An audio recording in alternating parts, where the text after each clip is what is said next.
चक्रचूडामणि विद्यावाचस्पति दश दिगंत विजयी श्री भागवत प्रतिपद मणिवर भावांशुभूषिता मूर्ति पदवाक्य प्रमाण पारावार पारीण भक्ति मार्गाब्ज मार्तंड षड्दर्शन व्याख्यान सिंहासनाधीश्वर श्रीराजाधिराज शुद्धाद्वैत पुष्टि मार्ग प्रवर्तक आचार्य वर्य जगद्गुरु श्रीमद्वल्लभाचार्य महाप्रभु विजयते तराम विजयते तमाम।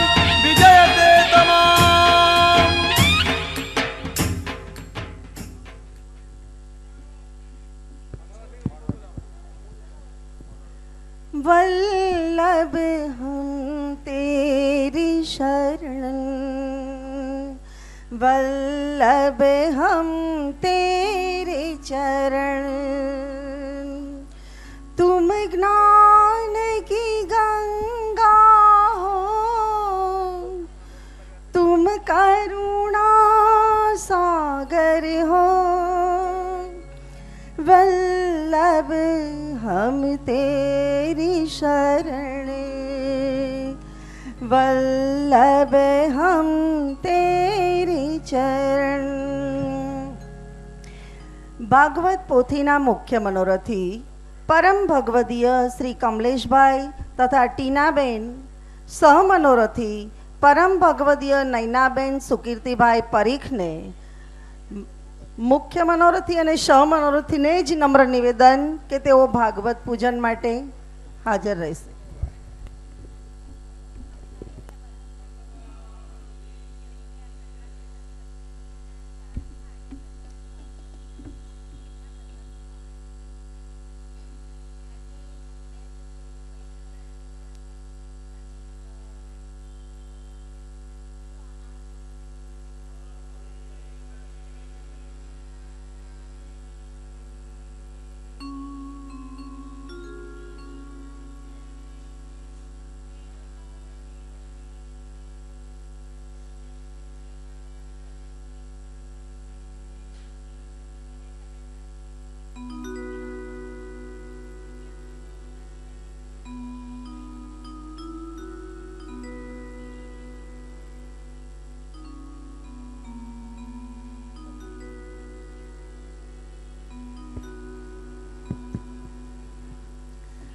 ભાગવત ગુણગાથાનો આજે આનંદમય તૃતીય દિવસ.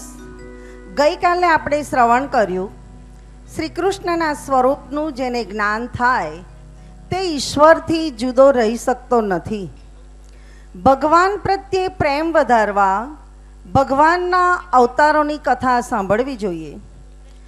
ધર્મનું સ્થાપન અને જીવોનો ઉદ્ધાર કરવા પરમાત્મા અવતાર ધારણ કરે છે. જગતની ઉત્પત્તિ, સ્થિતિ અને લય ભગવાન કરે છે. ભગવાનને પ્રકૃતિના ગુણધર્મો ક્યારે પણ લાગુ પડતા નથી. જીવનની દરેક સમસ્યાનું સમાધાન ભાગવત આપે છે. કોઈકે સાચું કહ્યું છે, જીવન એક ટેસ્ટ છે, ખુશીની પળોમાં રેસ્ટ છે, વધારે વિચારવું વેસ્ટ છે. એટલે જ આપણા આનંદમય જીવન માટે ભાગવત કથા બેસ્ટ છે, ભાગવત કથા શ્રેષ્ઠ છે.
આજના તૃતીય દિવસ ભાગવત કથાના આનંદમય ક્ષણોને મંગલાચરણ માટે થનગનાટ કરતી અમારી બહેનો ઉપસ્થિત રહેશે. પિંકલબેન, સંધ્યાબેન, સંગીતાબેન, હંસાબેન, નીલમબેન.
આજની શરૂઆત કરીએ મંગલાચરણથી.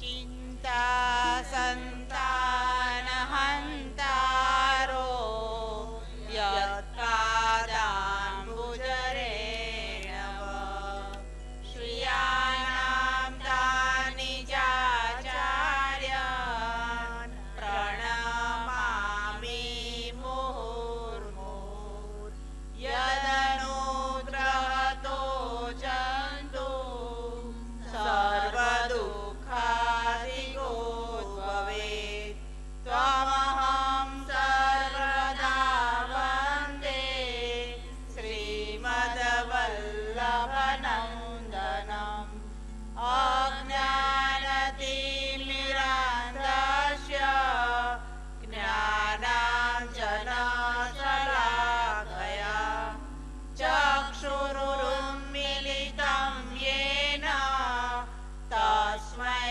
શ્રીગુરવે નમઃ. નમામિ હૃદયે શેષે લીલાક્ષીરાધિશાયિનમ લક્ષ્મીસહસ્રલીલાભિ સેવ્યમાनं કલાનિધિં ચતુરભિશ્ચ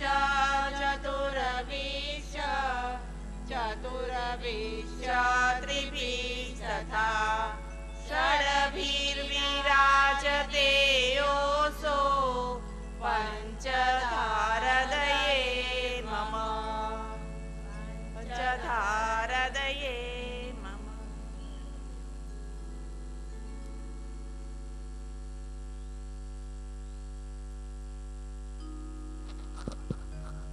ખૂબ ખૂબ ધન્યવાદ.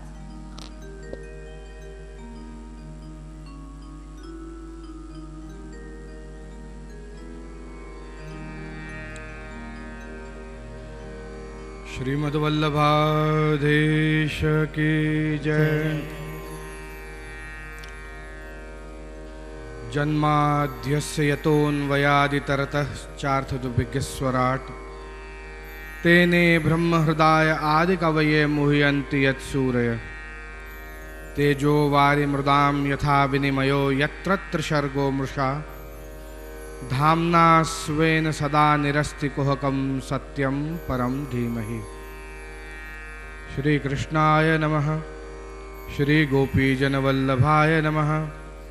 श्री मदाचार्य चरण कमलेभ्यो नमः। श्री गुसाई जी परम दयालवे नमः। श्री घनश्यामाय नमः। श्याम सुंदर श्री यमुने महारानी की जय। श्री गिरिराज धरण की जय। अत्र उपस्थित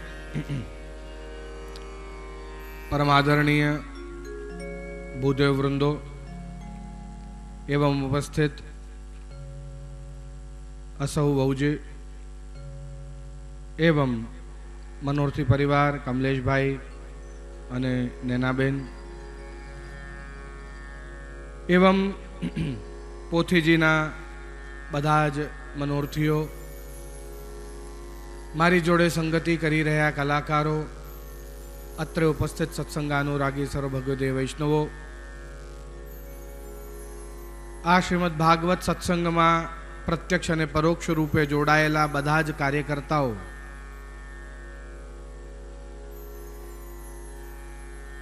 एवं व्यवस्थापकों, गई काले शिष्य ने गुरु मळ्या। सद्गुरु पासे मात्र एक ज अपेक्षा छे के 7 दिवस में भगवान की प्राप्ति करावे। कलयुग आवी गयो छे। आपणे जाण्युं कलयुग में सत्कर्म कठिन नथी पण सद्विचार कठिन छे। अने विचार जो आपड़ा बगड़े तो तेनी साथे साथे बाकी बधुं ज बगड़तुं जाय छे। कहेवाय छे ने के जेवी दृष्टि एवी सृष्टि। विचार आपड़ा बगड़ेला होय एटले बधुं आपणने खराब ज देखाय ने जे खराब देखाय तो बधुं खराब ज थवानुं छे।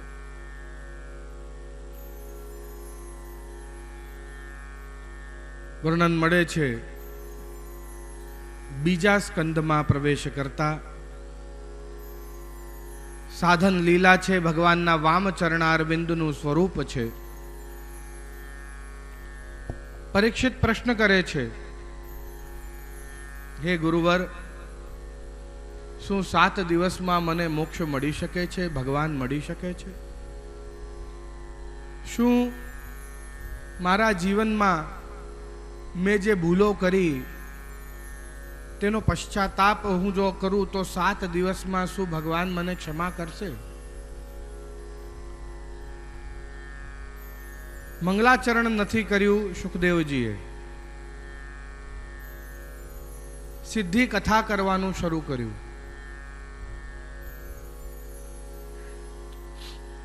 श्रीमद वल्लभाचार्य जी कहे छे कि मंगलाचरण नी जरूर त्यां होय कि कैसे कोई अमंगल थवानी एवी शक्यता देखाती होय तो मंगलाचरण करवू पड़े, किंतु अहींया एवुं कई देखातुं नथी एटले पहला मंगलाचरण ना कर्यु, पहला उपदेश आप्यो। मंगलाचरण कर्यु छे पण पाछळथी कर्यु छे।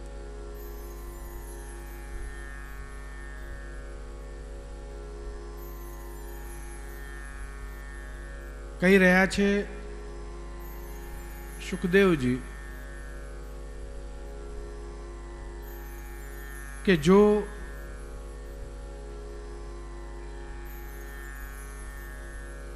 तारे 3 दिवस सुधी तो तारा बधा ज प्रश्नों हूँ उत्तर आपता अने पछी तारा कृष्ण लीला तारा जे इष्ट छे एमनी लीलाओं में हूँ प्रवेश करीश अने तदुपरांत बीजा 3 दिवस सुधी एमनी ज लीलाओं गुणगान करावीश अने पछी आगळ भविष्य में शू थवानुं छे बधी ज कथा हूँ तने कहीश। पण आ बधी ज कथा तने श्रवण करवा माटे तारे सर्वप्रथम मननी अंदर धैर्य राखवानुं रहेशे, 3 वस्तुनुं ध्यान राखवानुं रहेशे। तो पूछी रह्या छे सुखदेव जी ને પરીક્ષિત કે હે ગુરુવર, કૃપા કરીને મને બતાવો કે એવી કઈ 3 વસ્તુ છે જેનું મને ધ્યાન રાખવાનું છે. તો કહી રહ્યા છે સુખદેવજી કે સૌથી પહેલા તારે ભૂતકાળના વિચારો બંધ કરી દેવાના રહેશે. કારણ કે તે જે ભૂલ કરી, તે જે ઋષિનો અપમાન કર્યો, એ ભૂતકાળ બદલવાનું નથી, એ થઈ ચૂક્યું છે. તને શ્રાપ લાગી ગયો છે.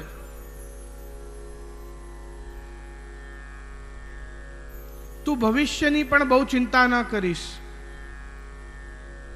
તક્ષક આવશે ને તને ડસી લેશે, તક્ષક આવશે ને ડસી લેશે, એ બહુ ચિંતા ના કરીશ. કારણ કે એ भी टड़वानू नहीं. वो आएगा और तुझे डसेगा, वो भी नक्की ही है. तो जो भूत है वो बदलेगा नहीं, जो भविष्य है वो टलेगा नहीं. तो उसके कारण अपना वर्तमान क्यों बिगाड़ रहा है जो अभी है तेरे पास. 7 दिन. અને આ વર્તમાનનું પણ બહુ વિચાર ના કરીશ, નકર તને મોહ થઈ જશે આ વર્તમાન જોડે કે આજે મારી પાસે જે 7 દિવસ છે એમાંથી એક भी દિવસ ઓછો ના થવો જોઈએ. हमारे साथ भी यही होता है. भूत का यदि बहुत विचार करेंगे तो हमको शोक उत्पन्न होता है. जूना फोटो कॉलेजना समयना काढीशुं तो केवो सुंदर हतो, केवो युवान हतो, એટલે શોક થઈ ગયો. હવે હું નથી, એ શોક છે. ભવિષ્યની બહુ ચિંતા કરીશું તો ચિંતા તો ચિતાનું રૂપ છે.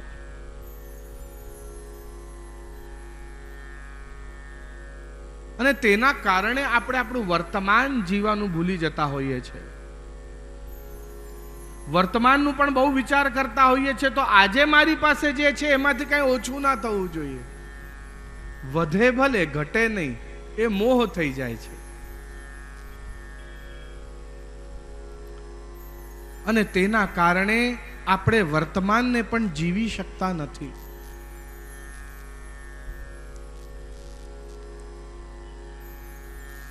કહી રહ્યા છે કે આ 3 કાલની ચિંતાઓથી મુક્ત થઈને અને પૂર્ણ ભાવથી માત્ર ને માત્ર તું ભગવદ લીલાનું ગુણગાન શ્રવણ કર. અને જો તું આવું કરીશ તો જ તને વાસ્તવમાં ભગવત પ્રાપ્તિ થઈ શકશે. તો કૃપા કરી મને બતાવો કે આત્માનું કલ્યાણ કેમ થાય, પૂછે છે પરીક્ષિત. ત્યારે ઉત્તર દઈ રહ્યા છે ગુરુ સુખદેવજી. વ શબ્દથી પ્રારંભ કરી ભાગવત સુખદેવજીએ. વર્યાનેશ તે પ્રશ્ન. આવો સુખદેવજી દ્વારા જે પ્રથમ શ્લોકનું ગાન થયું તેનું શ્રવણ કરીને અને સુખદેવજીની ભાગવતમાં પ્રવેશ કરીએ. વર્યાનેશ તે પ્રશ્ન કૃતો લોક હિતં નૃપ આત્મા વિસમ્મતઃ પુંસા શ્રોતવ્યાદિષુ યહ પર. प्रथम श्लोक को सुनते ही परीक्षित को ख्याल आ गया कि 7 दिन तक कथामृत का पान करना है, क्योंकि शुरू ही व शब्द से हुआ है और व अमृत बीज होता है, तो ये कथामृत हो गई. आ पोषण आपसे मने, कारण के हवे अमृत छे. वर्यानेश ते प्रश्न. अरे तारो प्रश्न बहु उत्तम छे परीक्षित, कारण के तारा एक प्रश्नना कारणे आज आखा जगतने भागवत मळवा जई रही छे. अने प्रश्न एवो नथी के मारू बिजनेस केम चालशे, के मने बाळको क्यारे थशे, के मारी सासू मने क्यारे सम्मान आपशे, एवो प्रश्न नथी. प्रश्न शुं छे? आ जीवनु उद्धार केम थाय, આત્માને પરમાત્મા કેમ મળે? વર્યાનેશ તે પ્રશ્ન. તારો પ્રશ્ન વર છે, ઉત્તમ પ્રશ્ન છે તારો. કારણ કે તું ભગવત પ્રાપ્તિની ઈચ્છા રાખે છે. ભગવાન કેમ મળે? કોઈ અપ્રાપ્ય વસ્તુ કેમ મળે?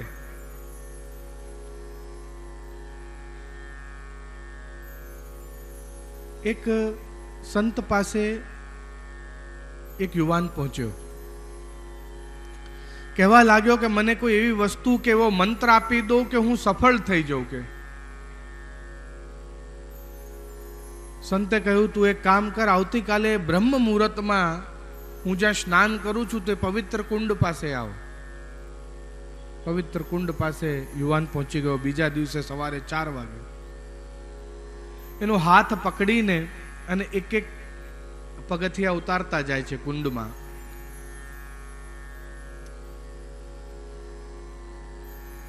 જ્યારે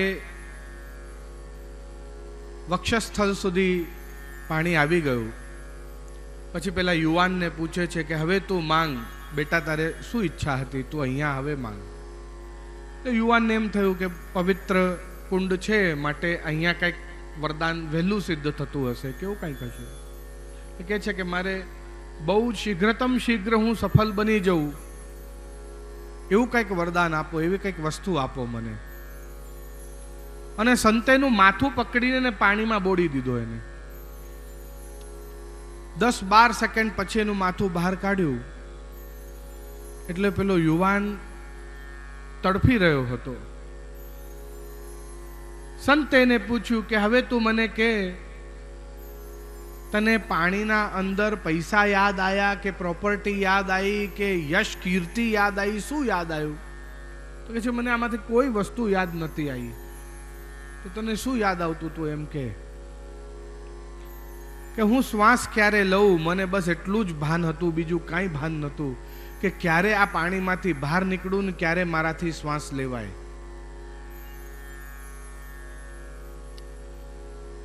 સંતે કહ્યું કે આજ તારા માટે સફળતાની ચાવી છે, આજ તારા માટે સફળતાનું મંત્ર છે કે જેવી રીતે તું તારા શ્વાસ માટે તડફી રહ્યો હતો એવી રીતે જો તું ભગવાન માટે તડપતો થઈ જઈશ તો તું સફળ બની જઈશ.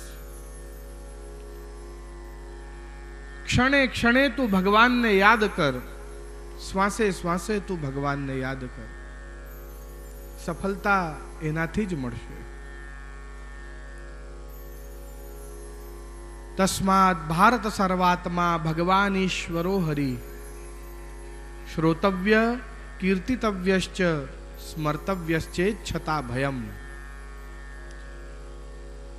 भय से मुक्त होने के लिए 3 कार्य करने हैं तुझे परीक्षित.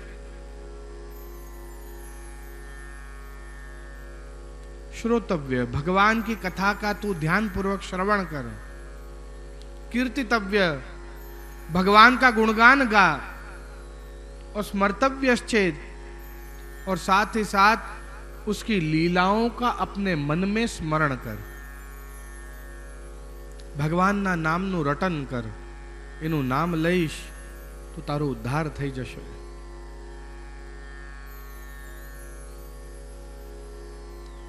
શ્રોતવ્ય, શ્રવણ કરવું, માત્ર સાંભળી ન લેવું. ધ્યાનપૂર્વક આપણા અંદર એને ઉતારવું જેથી આગળ એનું સ્મરણ કરી શકીએ. કહી રહ્યા છે બીજા અધ્યાયમાં ઈડા અને પિંગલા આ 2 નાડીની મધ્યમાં સુષુમ્ના નાડી હોય જેના અંદર પ્રાણવાયુ વસતો હોય છે. યોગના દ્વારા ષટચક્ર ભેદન કરીને હૃદયની અંદર અંગુષ્ઠ જેટલા ભગવાનનું ધ્યાન ધરીને જો આ પ્રાણવાયુ સહસ્ત્રાર ચક્ર સુધી જાય અને ત્યાં પછી સહસ્ત્રાર ચક્રનો ભેદન કરી જ્યારે શરીરમાંથી પ્રાણવાયુ બહાર નીકળે ત્યારે એ શરીરને સર્વપ્રથમ દાહ સંસ્કાર આવે એટલે અર્ચી એ અગ્નિને સમર્પિત થાય. પછી આહાસ એટલે દિવસ જોવામાં આવે કે કયો દિવસ હતો, પછી શુક્લ પક્ષ હોવું જરૂરી છે, પછી ઉત્તરાયણ હોવું જરૂરી છે, સંવત્સર, વાયુ, સૂર્ય, ચંદ્ર, વિદ્યુત, વરુણ, ઇન્દ્ર, બ્રહ્મા, અને પછી વૈકુંઠમાં જઈને ભગવાનની અંદર લય થાય છે અને આ પ્રમાણે એ આત્માને મોક્ષ મળે છે. પણ જો તું ભગવાનનું હૃદયમાં ધ્યાન ધરે, અંગુષ્ઠ જેટલા ભગવાનનું, તો આ આત્મા, આ પ્રાણવાયુ જ્યારે સહસ્ત્રાર ચક્ર સુધી જાય તે પહેલા તને ઘણી બધી સિદ્ધિઓ મળશે. અને એ બધી જ સિદ્ધિઓ અને દેવી દેવતાઓની સિદ્ધિઓ વિશે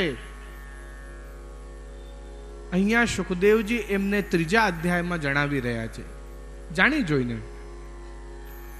કે શું આનું મન કોઈ સિદ્ધિમાં તો નથી કે મને આ મળી જાય, આ સિદ્ધિથી આ વસ્તુ મળી જાય, એવું તો એનું મન નથી. નકર તો આ બધું 7 દિવસની કથા વ્યર્થ થઈ જશે. ત્યારે કહી રહ્યા છે કે આ સિદ્ધિઓના વિષય મને ના બતાવશો, મને તો બસ આપે જે અંતિમ વાક્ય કહ્યો કે અર્ચી, આહાસ, શુક્લ પક્ષ, ઉત્તરાયણ આદિ વિદ્યુત, સૂર્યમંડળ, ચંદ્રમંડળ આદિથી થઈને બ્રહ્મલોકથી થઈને અને પછી વૈકુંઠ લોક સુધી આ આત્મા જે ભગવાનમાં જઈને મળી જાય છે, મને બસ એ જ રસ્તો જે આપે જે બતાવ્યો છે એ રસ્તા વિશે મને આગળ જાણકારી આપો. મારે એ જ જાણવું છે કે ભગવાન કેમ મળે. ત્યારે કહી રહ્યા છે તો પછી તારે ક્યારે પણ કોઈ પણ વસ્તુ તું કરે જીવનમાં તો એ ભગવાનની આવશ્યકતા છે એવી રીતે કરજે, પણ ભગવાન પાસેથી કોઈ આવશ્યકતા છે એવી રીતે ના કરતો. તને ભગવાનની જરૂર છે એવી રીતે કાર્ય કરજે, ભગવાન પાસેથી જરૂર છે એવી રીતે કોઈ કાર્ય ના કરતો. જો આવું કરીશ તો ચોક્કસ તને ભગવાન મળશે. જે કાંઈ પણ કાર્ય આપણે જીવનમાં કરીએ એ બધામાં આપણે પ્રભુને યાદ કરવા. ભલે બહાર હરવા ફરવા જઈએ કે કોઈ પણ કાર્ય XYZ, સદા સર્વદા એ પ્રભુનું સ્મરણ મનની અંદર રાખીએ એટલે દરેક કાર્ય આપણી એક એક ડગ, એક એક પગ આપણું સેવા બની જાય છે. શાસ્ત્રોમાં વર્ણન પ્રદક્ષિણા પદે પદે એવું કહેવાય છે ને. ત્યારે હું એક એક ડગ જ્યાં જ્યાં હું મૂકું પ્રભુ એ મારી પરિક્રમા જ બની જવી જોઈએ. વિશેષ જતિપુરા જઈને પરિક્રમા કરવાનો એવું કંઈ નથી, પણ હું જ્યાં ચાલતો જઉં ત્યાં જ પરિક્રમા થઈ જવી જોઈએ. એટલું પ્રભુનું નામ રટીએ શ્વાસે શ્વાસે કે જ્યાં જઈએ પરિક્રમા જ છે ને, એ સદકાર્ય જ છે.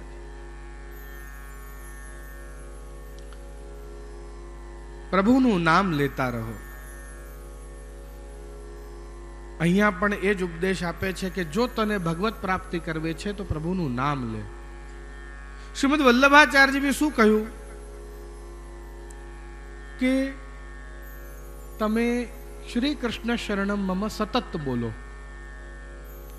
ઇટ્સ ઓકે, ભૂલી જવાય ક્યારેક ક્યારેક આપણાથી ન લેવાય નામ, એનું કોઈ બાત નહીં, ઉસકા અફસોસ મત કરો, ઠીક હે. જ્યારે યાદ આવી જાય ત્યારે ફરી લેવાનું શરૂ કરી દો. હું તો ઘણી બધી વખતે શીખવાડતો હોઉં છું કે કોઈ પણ નવું કાર્ય પ્રારંભ કરવું એની પહેલા 3 વખત શ્રી કૃષ્ણ શરણમ મમ બોલી જવું. હું શીખવાડતો હોઉં છું અને બધાને આ પ્રકાર બહુ ગમે છે. અત્યાર સુધી સૂતા હતા, હવે જાગી ગયા છે, નવું કામ થયું, શ્રી કૃષ્ણ શરણમ મમ બોલી જવાનું. બ્રશ ઉપર પેસ્ટ લગાડ્યું, નવું કામ થયું, બોલી જવાનું શ્રી કૃષ્ણ શરણમ મમ. હવે નાહવા બેઠા એટલે નવું કામ થયું, બોલી જવાનું શ્રી કૃષ્ણ શરણમ મમ. જમવા બેઠા નવું કામ થયું, બોલી જવાનું શ્રી કૃષ્ણ શરણમ મમ. ગાડીની ચાવી ઉચકીને ઘરની બહાર નીકળ્યા તો નવું કામ થયું, બોલી જવાનું શ્રી કૃષ્ણ શરણમ મમ. ગાડી સ્ટાર્ટ કરી, નવું કામ થયું, બોલી જવાનું શ્રી કૃષ્ણ શરણમ મમ. है ना? कोई भी नया कार्य करो तब प्रभु का नाम लो. ऐसा करने से प्रभु भी आपको याद करते रहेंगे. जो जैसे भगवान को भजता है भगवान भी उसको ऐसे ही भजना शुरू कर देता है। ये यथा माम प्रपद्यन्ते तामस तथैव भजाम्य हम, गीता। जो मुझे जैसे भजता है मैं भी उसे ऐसे ही भजता हूं। जो ભક્ત મારા માટે રડે છે તો મને પણ ભક્ત માટે રડવું આવી જાય છે। આનો અર્થ પણ આવો થયો। એટલે સતત ભગવાનને યાદ કરતા રહો તો ભગવાન પણ આપણું સુધી આપણને યાદ કરતો રહે। માટે જ આપણા ભગવદીઓએ પણ કહ્યું કે પ્રભુના નામ ને સતત બોલતા રહેવું। જો આવું આપ કરશો તો એ પ્રભુ પોતાના ધામમાં આપને સ્થાન આપશે। આવો શ્રવણ કરીએ। કૃષ્ણજીના નામની તું લૂટ લૂટી લે, કૃષ્ણજીના નામની તું લૂટ લૂટી લે, શ્રીજીના ચરણે જઈ બેડો પાર કરી દે, કૃષ્ણજીના નામની તું લૂટ લૂટી લે, કૃષ્ણજીના નામની તું લૂટ લૂટી લે, શ્રીજીના ચરણે જઈ બેડો પાર કરી લે, કૃષ્ણજીના નામની તું લૂટ લૂટી લે। જે વૈષ્ણવને રાસનો આનંદ લેવો હોય એક ક્ષણિક અહીંયા રાસ લઈ શકે છે।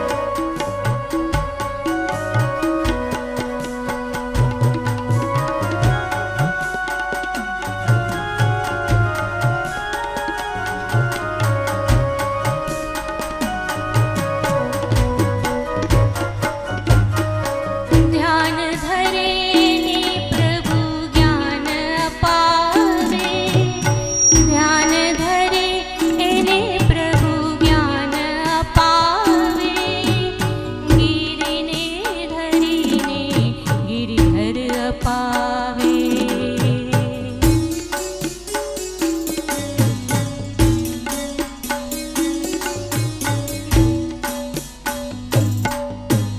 ध्यान धरे ने प्रभु ज्ञान अपावे, ध्यान धरे ने प्रभु ज्ञान अपावे, गिरिने धरीने गिरिधर अपावे।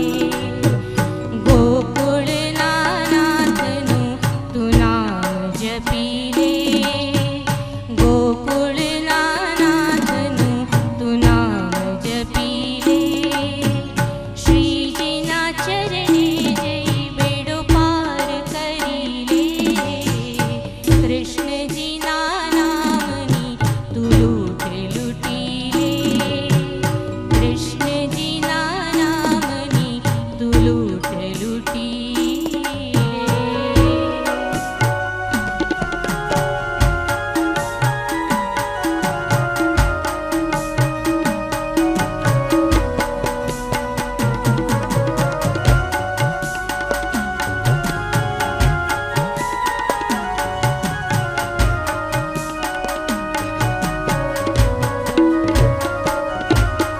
दिव्य स्वरूप अनंतना सागर श्रीनाथ जी, दिव्य स्वरूप अनंतना सागर श्रीनाथ जी, मेहने बरसावे श्रीधर श्रीनाथ जी।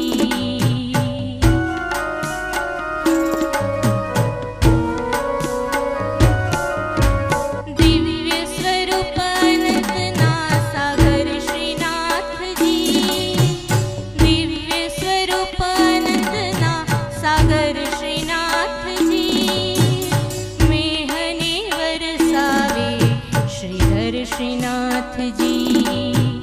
प्रेम ने आनंद ना तू रास रची ले, प्रेम ने आनंद ना तू रास रची ले, श्रीजीना चरणे जई बेड़ो पार करी ले, कृष्णजीना नामनी तू लूट लूटी ले, कृष्णजीना नामनी तू लूट लूटी ले।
आर्तिरेव मतस्थाप्या प्रार्थना न विधीयते। प्रभु से बस एक ही प्रार्थना करो कि उसकी आरती, उसका ताप हमारे मन में जागता रहे। वारंवार एनो ताप जो मन में जागशे तो एनी प्राप्ति वहेला थशे। अन्य वस्तुनी प्राप्तिनी इच्छा छोड़ीने भगवद प्राप्तिनी इच्छा राखो। सत्कर्म करो, कारण के एज आपणी जोड़े आवशे।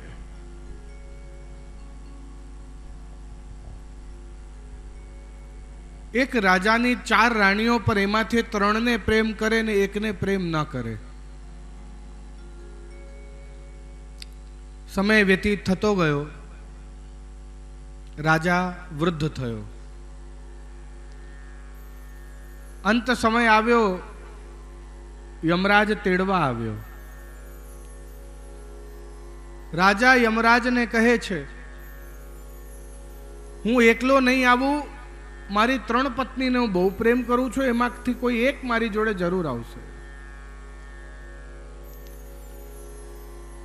यमराज हसे छे, कहे छे कि आ एक यात्रा एवी छे जे आपणे एकला ज करवी पड़े छे, आमां कोई जोड़े आवतुं नथी।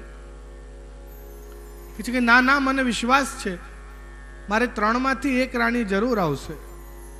तो यमराजे कह્યું કે જા બોલાઈ લે। પહેલી રાણી ને બોલાયા। હે રાણી, તને જે જોઈતું તું મેં તને અપાયું। સારા કપડા, મોંઘા ઘરેણા, ચંદનનો તેલ, જે તને જોઈતું તું। હવે મારા અંત સમયે તું મારી જોડે ચાલ। પહેલી રાણીએ ના પાડી દીધી કે હું તારી જોડે આવું નહીં। આ પહેલી રાણી કોણ છે? તો કહ્યું આપણું શરીર, જેને આપણે મોંઘા ઘરેણા, સારા કપડા, ફેરનેસ અને એન્ટી એજિંગ ક્રીમ લગાડતા હોઈએ છે, તોય આપણી જોડે આવતું નથી। खूब मेकअप, सुंदर एने एकदम व्यवस्थित राखीए छे, तोय। बीजी राणी ने बोलाया। मारा कठिन समये तू मारो साथ आपीश एवो मने तारा पर विश्वास, तू तो मारी जोड़े चाल। बीजी राणीए पण ना पाड़ी दीधी। आ बीजी राणी कोण? कि આપણું ધન, આપણી સંપત્તિ જે આપણે ભેગું કરી રાખીએ છીએ, વિચારીએ છીએ કે આપણા કઠિન સમયે આપણા કામ આવશે, પણ એ બી આપણી જોડે આવતું નથી। ત્રીજી રાણીને બોલાયા કે તને તો હું બહુ પ્રેમ કરું છું, મારું સુખ દુઃખ બધું તને હું શેર કરું છું, કે તું તો મારી જોડે ચાલ। ત્યારે ત્રીજી રાણીએ કહ્યું કે તારી પાછળ તારી માટે રડી લઈશ, પણ તારી જોડે નહીં આવું। આ ત્રીજી રાણી કોણ? કે આપણા મિત્ર વૃંદો, આપણા સગા સંબંધીઓ, આપણા ફેમિલી મેમ્બર્સ, જે આપણી માટે આપણી પાછળ રડી લેશે પણ આપણી જોડે નહીં આવે।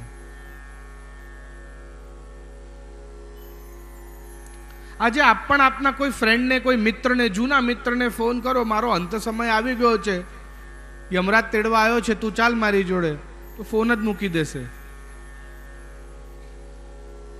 હું આવું છું થોડી વારમાં કે, ને પછી મનમાં વિચાર કરશે કે આને છે ને હોસ્પિટલ ડોક્ટરની જરૂર લાગે છે, આને મારી જરૂર નથી એને, એવું વિચારશે। કોઈ જોડે આવતું નથી। આ ચોથી રાણી જેને પ્રેમ નતો કરતો, જેને બહુ ધ્યાન નતો આપતો, એ સામેથી ચાલતી આવી અને કહેવા લાગી, હે રાજન, જો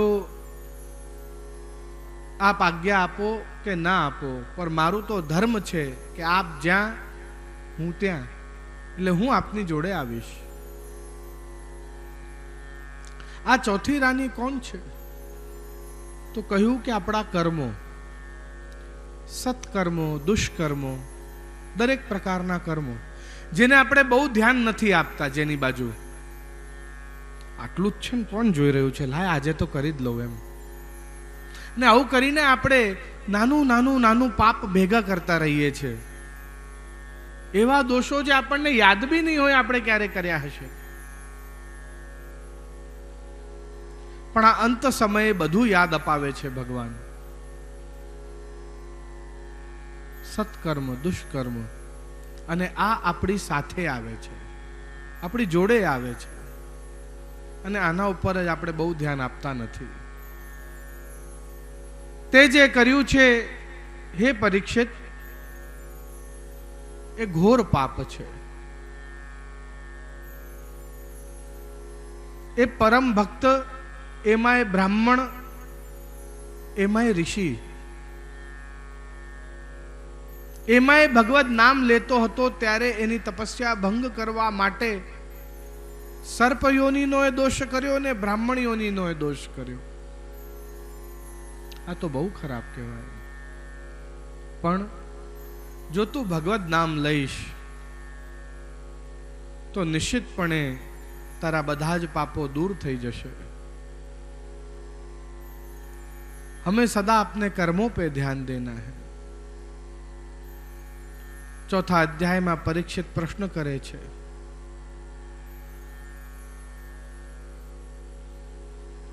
આ સૃષ્ટિની રચના કેવી રીતે થઈ?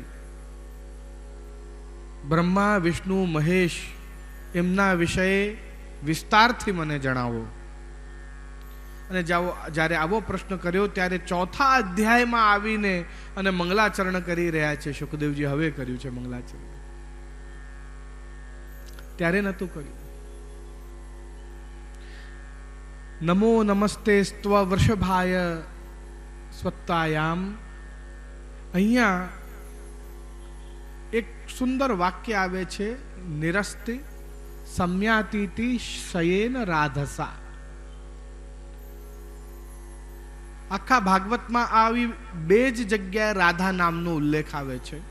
એક વખત દશમ સ્કંદમાં ને એક વખત અહીંયા. જો કે ઘણા બધા વિદ્વાનો એવું કહે છે કે અહીંયા પણ એનું રાધા અર્થ નથી, અર્થ બધા અલગ અલગ લોકો કરતા હોય છે. એટલે લોકોને એવું માનવું છે કે રાધા નામ ભાગવતમાં કોઈ જગ્યા આવતું જ નથી એમ. ઘણા બધાનું એવું માનવું છે. પણ હોય પણ ક્યાંથી? જૂના સમયમાં પત્નીનું નામ લેવાનો પ્રકાર હતો જ નહીં. ચિંટુની મમ્મી, બંટુની મમ્મી આમ જ કરીને બોલાવતા. નામ લઈને, કારણ કે સન્માન હોય એનો, એટલે નામ તો લેવાનો જ ના હોય. હવે ભગવતા પ્રોક્તમ ભાગવતમ, જ્યારે આ ભાગવતના વક્તા જ સ્વયં ભગવાન હોય, હમણાં જ આગળ આવશે, આજે જ આવશે, તો એમના પત્નીનું નામ, રાધા નામ એ ભગવાન સ્વયં કેવી રીતે લઈ શકે? સન્માન છે. અને માટે કોઈ જગ્યાએ રાધા નામ ડિરેક્ટલી આવતું નથી.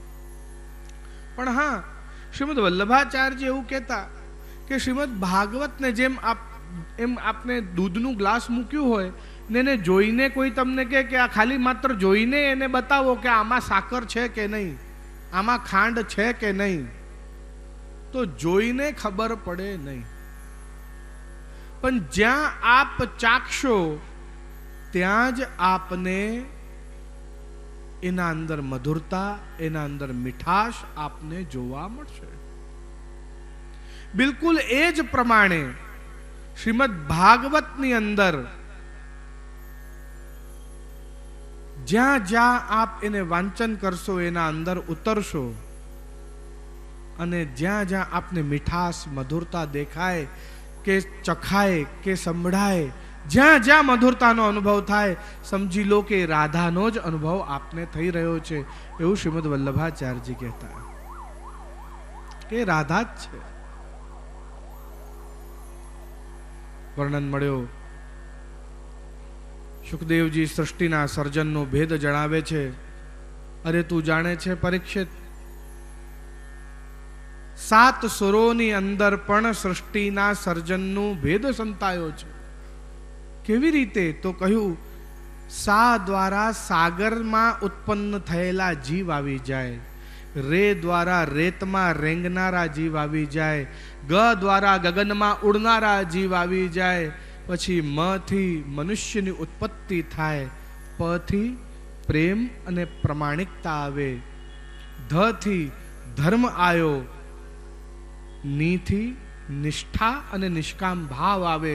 અને સ્વાભાવિક છે, જ્યારે નિષ્કામ ભાવ આવે ત્યારે ફરી સા જ્યારે આવે એટલે સાથી ભગવાનનું સાક્ષાત્કાર થઈ જાય. અને આમ 7 સુરોમાં આખા સૃષ્ટિના સર્જનનો ભેદ છુપાયેલો છે એમ બતાવ્યો. બ્રહ્માજીને નાભીથી પ્રકટ કર્યા, કયું સૃષ્ટિની રચના કરો. બ્રહ્માજીએ 4 વરદાન માગ્યા. પહેલો વરદાન માગ્યો પરાવ જ્ઞાન. હે પ્રભુ, મને આપના સ્વરૂપનું જ્ઞાન થાય. બીજો વરદાન માગ્યો ક્રીડા જ્ઞાન. હે પ્રભુ, આપની માયા, આપની લીલા મને સમજાય. ત્રીજું વરદાન માગ્યું શિક્ષા જ્ઞાન. આપ જે આજ્ઞા કરો એ જ પાલન હું કરું. પોતાની બુદ્ધિ લગાડીને એક ઉપર અડધો એમ દોઢ ડાયો ના થવું. અને ચોથો ગર્વા ભાવ. એક માણસ એક નાનકડું 6-7 બેડરૂમનું પણ ઘર બનાવે ને તો એને બહુ અહંકાર થઈ જાય, પણ આવડી મોટી સૃષ્ટિની અંદર એ રજના કણ જેટલો પણ નથી. આવડો મોટો મેન્શન એનો એ રજના કણ જેટલો પણ નથી, તો પણ એને કેટલો અહંકાર થઈ જાય છે. કા ઇટાલીના માર્બલ છે ને, જર્મન સોફા છે ને, અહીંના કર્ટન્સ છે ને, ત્યાંના આ છે ને, કેટલો બધો અહંકાર થઈ જાય છે. હું આવડી મોટી સૃષ્ટિની રચના કરું પ્રભુ, પણ મને ક્યારે ગર્વ ના થાય, મને ક્યારે અહંકાર ના થાય. આવા 4 વરદાન મને આપો એવી વિનંતી કરે છે. ભગવાને આ 4 વરદાન આપ્યા. બ્રહ્માજીએ વિનંતી કરી કે હવે આ બધા સ્વરૂપ મને જણાવો. આપનું સ્વરૂપ, માયાનું સ્વરૂપ, જગતનું સ્વરૂપ અને જીવનું સ્વરૂપ. અને ત્યારે આ ચારેયનું સ્વરૂપ જણાવતા આ એ ભાગવત છે જે ઓરિજિનલી સૌથી પહેલા બોલાઈ. તો આવો આપણે ચતુશ્લોકી ભાગવતના અંદર પ્રવેશ કરીએ અને ભગવાન શું ઉપદેશ આપી રહ્યા છે આ 4 શ્લોકોમાં. આ 4 શ્લોકોનો વિસ્તાર આજે આપણને 18,000 શ્લોક દેખાઈ રહ્યા છે. આવો પ્રવેશ કરીએ ચતુશ્લોકી ભાગવતમાં. અહમેવાસ્મેવાગ્રે નાન્યત યત સદસત્પરમ પશ્ચાદહં યદેતરચ યો વસિષ્યે સોસ્મ્યહમ. जब कुछ नहीं था तब भी मैं तो था ही. એટલે देर इज नेवर नथिंग. एम मायावादी ऐसा कहते हैं कि पहले कुछ भी नहीं था, भगवान भी नहीं था, और फिर एक बहुत बड़ा तेज पुंज कहीं से प्रकट हुआ और वहां से ये सृष्टि की रचना शुरू हुई. पर ऐसा नहीं होता है. એવું ક્યારે પણ નતું જ્યારે કાંઈ જ નતું. There is always one energy flowing in this universe. वो एक एनर्जी तो हमेशा रहेगी ही, पर ब्रह्म परमात्मा की. नथिंग जैसा कुछ है ही नहीं. जब तुमको लगता है कि कुछ नहीं था तब मैं तो था ही. भगवान ज कहे छे पोते. जब सब कुछ है तब भी उसके कण कण में मैं हूं,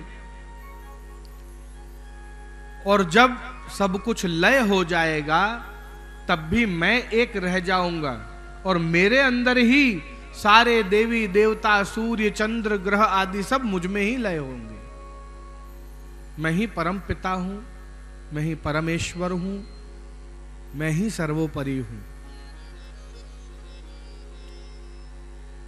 आगे भगवान और बताते हुए कह रहे हैं, यस्मात् क्षरमति तो अहम अक्षरादपि चोत्तम। આ ગીતામાં ઉપદેશ આપી રહ્યા છે, પણ આની સંગતિ છે અહીંયા, સુપદેશ આપે છે। અતોસ્મિન લોકે વેદે ચ પ્રથત પુરુષોત્તમ, આ ગીતાના શ્લોક છે। કહી રહ્યા છે क्षर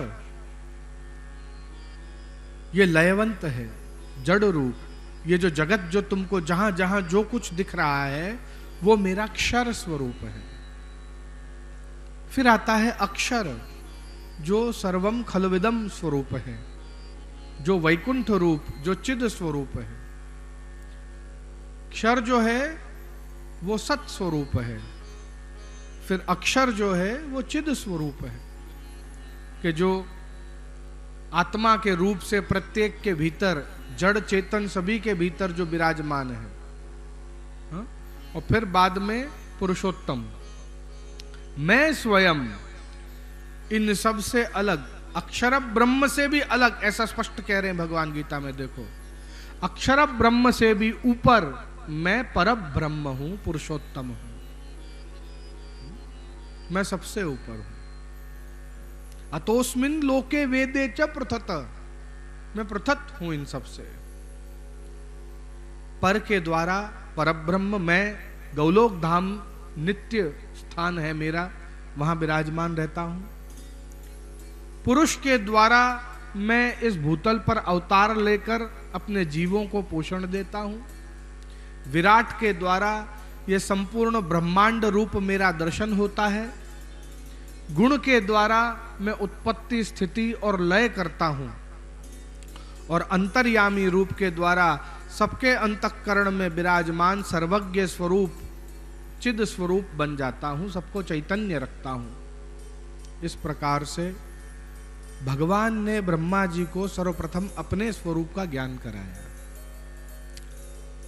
बीजा श्लोक ની અંદર ऋतेर्थ यत प्रतीयेत, यत प्रतीयत न प्रतीयेत, શું કહી રહ્યા છે कि जो जैसा है वैसा ना दिखाने वाली, और जो जैसा नहीं उसको वैसा ही दिखाने वाली, ये मेरे माया का स्वरूप है। तो बीजा श्लोक में माया ने जणावी रहा है। शू कही रहा है कि ये जो माया है उसका काम क्या है?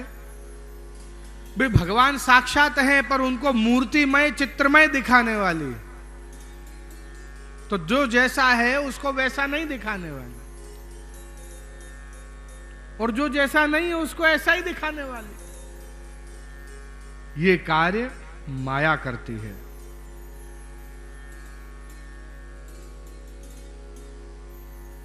ये माया को वही पार कर पाता है जो मेरी शरण में आता है। कोई श्री गोसाई जी ने प्रश्न કર્યો, कृपानाथ, આ પ્રભુ તો નિર્ગુણ છે, તો પછી એની આસપાસ આટલી બધી સગુણ માયા શું કામ મૂકી રાખી છે કે સોનાના આ ઝારી ને ચાંદીનો બંટો ને સોનાના રમકડા ને ચાંદીના આટલી બધી માયા પ્રભુની આસપાસ કેમ મૂકતા હોય છે? પણ પ્રભુ તો નિર્ગુણ છે। શ્રી ગુસાઈજીએ જવાબ આપ્યો કે તારા જેવા માટે।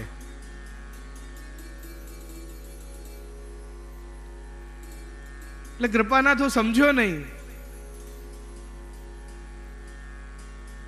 તું અહીંયા આ સજાવટની મધ્યમાં બિરાજમાન પરબ્રહ્મ પરમાત્માના દર્શન કરવા આવ્યો છે કે સજાવટના દર્શન કરવા આવ્યો છે? તને માયા દેખાઈ રહી છે, પણ એ માયા કોની માટે છે એ પ્રભુ નથી દેખાઈ રહ્યા।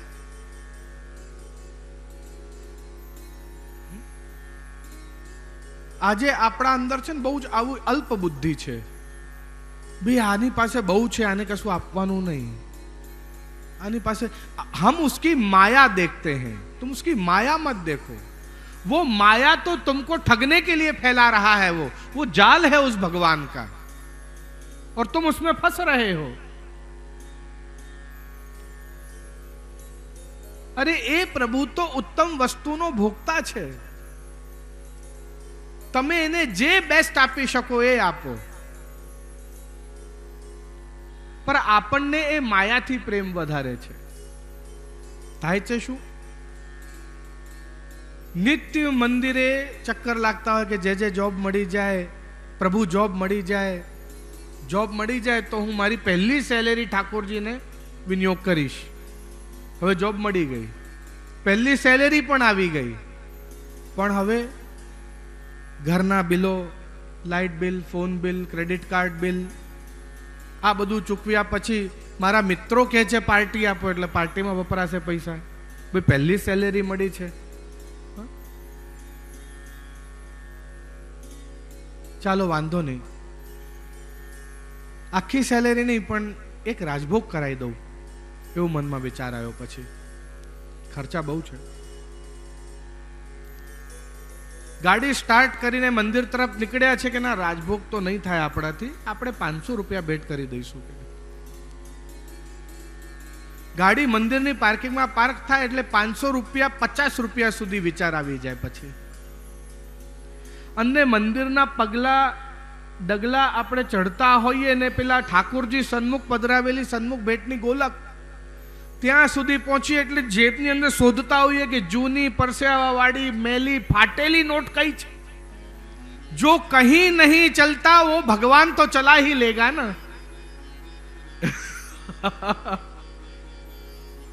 ये माया, ये जो माया में जो हमारा चस्का है, जो हमारा मोह है, वो हमसे ये दुर्विचार और ये दुर्कार्य करवाता है।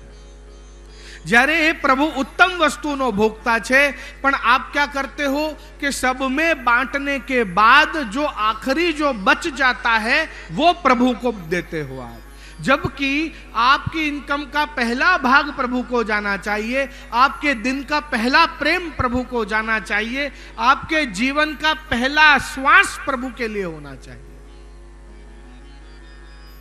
पर जो बचा कुचा होता है आखिरी का, वो हम प्रभु को देते हैं। ये माया नहीं। मंदिर क्या छे? घर में वो थोड़ी जगह बच गई थी ना सीढ़ियों के नीचे, तो वहां मंदिर बना दिया, बचा हुआ एक्स्ट्रा का। भगवान माटे अलग नहीं, कहीं अलग नहीं, एम विशेष एने कोई ये बद्धू ज तमने जब वरदान चाहिए तो भगवान बहुत विशेष हो जाते हैं। आ माया जो जैसा है वैसा नहीं दिखाने वाला, और जो जैसा नहीं है उसको ऐसा दिखाने वाला, ये मेरी माया का काम है। ત્રીજા શ્લોકની અંદર કહી રહ્યા છે, યથા મહંતિ ભૂતાની, જીવનું સ્વરૂપ જણાવ્યું। આ જીવાત્મા અને પરમાત્મા એમાં શું ભેદ? ઘટાકાશ અને પટાકાશના ઉદાહરણથી સમજાવ્યો। पट आकाश, एक घड़ा है पर वो खाली है, उसमें भी आकाश है, और ये आसमान है, उसमें भी आकाश है। घट के अंदर के आकाश को पटाकाश से मिलने से कौन रोकता है? घट। घटाकाश અને પટાકાશ એક નથી થતા, એનું કારણ શું? કે ઘડો, પેલો જે ઘડો છે વચ્ચે આવે છે, એટલે ઘડાની અંદરનો આકાશ ને એની બહારનો આકાશ જુદો દેખાય છે। હવે પેલો ઘડો આપ આમ ફેંકી દો એટલે પેલો ઘડો ફૂટી જાય, ફૂટી જાય એટલે ઘટાકાશ ને પટાકાશ એક જ થઈ જાય। बिल्कुल उसी प्रकार से ये घड़ा, ये शरीर, ये जब जल जाता है तब वो अंतरात्मा परमात्मा से मिल जाती है। ये मेरा ही अंश है, मुझसे दूर होकर ये अपनी शक्तियों को खो देता है। तीन अवस्था से पसार होता है ये जीव, ये जीवात्मा। जब ये मुझसे बिल्कुल अलग होता ही होता है, उस समय इसकी शुद्ध अवस्था होती है। जैसे ही ये जन्म लेता है किसी ना किसी रूप में, तब ये लौकिक में बद्ध अवस्था में आ जाता है और मुझसे दूर होकर अपने स्वरूप को भूलने लगता है और एना अंदर थी एनी शक्तियों बधी जती जाए छे। कोई पूछे छे, जो भगवाननो ज अंश आत्मा होय तो भगवान जेवी शक्ति एनी अंदर केम ना होय? जेम अग्निनो अंश अंगारो होय तो अंगारामां बाळવાની શક્તિ હોય છે। અગ્નિનું અંશ હોવાનો એ ચમત્કાર बतावी दे છે कि हाँ भाई मैं अग्नि का अंश हूं, मैं अंगारा हूं। अरे पर वो अंगारा भी यदि अग्नि से थोड़ी दूर अगर थोड़ी देर तक पड़ा रहेगा तो वो भी राख बन जाएगा। भगवान के संबंध में उस अंगारे को भी रहना पड़ेगा। जो थोड़ी वार ए तणखलो जो भार पड़्यो रहेશે तो એ પણ હોલવાઈ જશે, ત્યારે ને બદ્ધ અવસ્થા આવે। અને પછી જ્યારે અથો બ્રહ્મ જિજ્ઞાસા, જ્યારે એને મારું સ્વરૂપ અને પોતાનું સ્વરૂપ જાણવાની ઈચ્છા થાય, એના હૃદયની અંદર જિજ્ઞાસા થાય કે હું કોણ છું, ભગવાન કોણ છે, લાવ એ જાણી લઉં। અને એ દિવસથી જે આત્માની અવસ્થા શરૂ થાય એ અવસ્થાને કહેવાય છે મુક્ત અવસ્થા। એટલે શુદ્ધ અવસ્થા, બદ્ધ અવસ્થા અને મુક્ત અવસ્થા, આ ત્રણ અવસ્થાથી આ જીવાત્મા પસાર થાય છે એના જીવનમાં। એનું કાર્ય એટલું જ કે જે કાંઈ એને જવાબદારી સોંપી હોય એ જવાબદારીને સાત્વિક જીવન જીવીને જવાબદારીને પૂર્ણ કરે અને પાછો મને પ્રાપ્ત કરે, એ એનું કાર્ય છે। તો પછી પ્રભુ આપને જ પ્રાપ્ત કરવાનો હતો ઓન ધ ફર્સ્ટ પ્લેસ, તો પછી એને જન્મ જ શું કામ આપ્યો? આપનાથી એને છૂટો શું કામ પાડ્યો? ભગવાને કહે અરે હું એકલો હતો, હું દ્રષ્ટા પર મારો કોઈ દ્રશ્ય નહીં। એટલે જગન નાટક વૈભવ, આ જગત રૂપી નાટક મેં રચ્યું। મને બી ગમે ને કોઈ પિક્ચર, કોઈ ચેનલ ચલાવું, આજે આ ભાઈની પિક્ચર ચલાવું, આજે આ ભાઈની પિક્ચર ચલાવું, હું બી જોયા કરું, મને બી મજા આવે, મને મનોરંજન થાય। હું એકલો હતો, એકથી અનેક થયો। एको हम बहुश्याम विजायेम, एक से बहु हुआ, घणो थयो हूं, अनेक रूप धर्या। રમણની ઈચ્છા થઈ મને, માટે દ્વિતીયમ ઈચ્છત।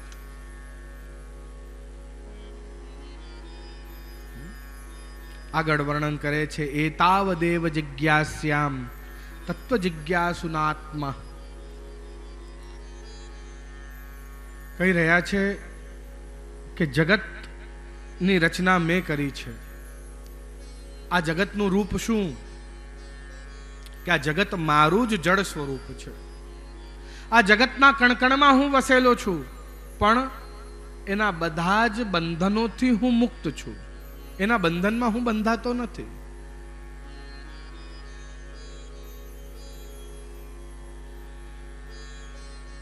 અન્વય અને વ્યતિરેકના ઉદાહરણ દ્વારા બતાવ્યું। અન્વય એટલે એગ્રીમેન્ટ, व्यतिरेक એટલે डिफरेंस।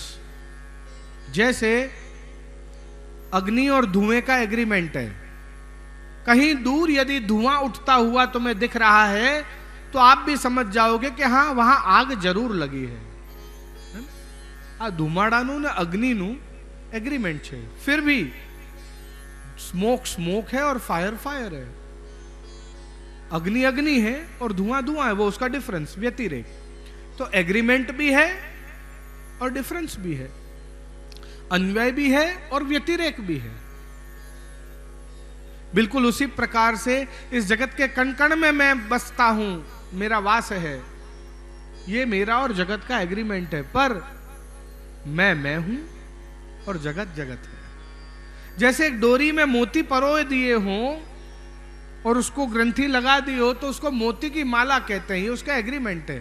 फिर भी डोरा डोरा है और मोती मोती है। ऐसे ही ये जितने भी सन, चंद्र, सूर्य, तारा, ये जो कुछ भी तुम जहां जहां देख रहे हो, ये छोटे छोटे मोती हैं जो मुझ में परोए हुए हैं। मैं इसके मध्य में से ही होकर जाता हूं। ये सबके अंदर मेरा ही वास है। मैं ही सबको चैतन्य करता हूं और सब मुझ में ही वापस लय हो जाएगा। इस जगत में 3 वस्तु कभी नहीं बदलती, क्योंकि वो मेरी रचना है, इसलिए, है ने? કોઈને પણ ઓળખવા હોય ને તો 5 વસ્તુ દ્વારા ઓળખાય, અને 5 માંથી 3 ક્યારે બદલતા નથી, 2 જ બદલાય છે વારંવાર. આ 5 વસ્તુ કઈ? તો કહ્યું અસ્થિ, ભાતિ ને પ્રિયમ, રૂપ અને નામ. આ 5 વસ્તુ છે. એમાંથી 3 ક્યારે બદલતી નથી. अस्थि, भाति ने प्रियम, ये कभी नहीं बदलेगी. क्या बदलेगा? सिर्फ रूप और नाम बदलेगा. जैसे ये माला है, ये इसका अस्तित्व, अस्थि, ये माला है. माला किसे कहते हैं? जो गोल होती है, डोरे में पुष्प परोकर बनाते हैं, कंठ में धारण की जाती है. ये उसका भांति, उसका ज्ञान कि माला कोने कहवाय. भाई आने माला कहवाय. ये माला कैसी है?